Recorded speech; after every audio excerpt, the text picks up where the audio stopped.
Она все зло выметает своей метелочкой. А если вы метелочку поставите кверху, она к вам денежки в дом принесет.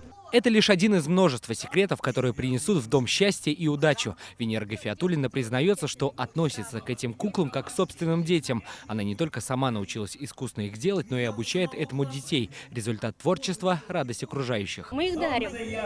Дарим бабушкам, дарим своим родственникам, мамам. Делаем вот такие куклы на счастье, на дорожку.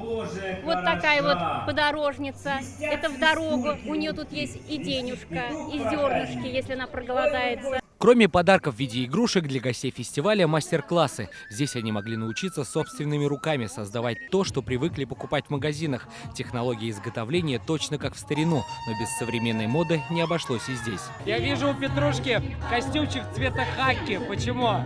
А он в тренде у нас. Сегодня все участники фестиваля ремесел смогли не только получить совершенно бесплатно вот такие игрушки на удачу, но и выпить вкуснейший чай из недавно собранных трав. Мне с матрешкой, пожалуйста.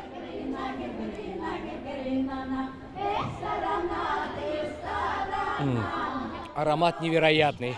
Костюмы, подарки, песни и танцы – все это радует глаз не только казанцев, но и гостей столицы. Лилия Барыкина приехала из Москвы. Рассказывает, что там просто не видела подобных фестивалей. А сегодня настолько прониклась праздником, что решила захватить с собой особенный талисман. На счастье в личной жизни. Вот так. С Сашенькой.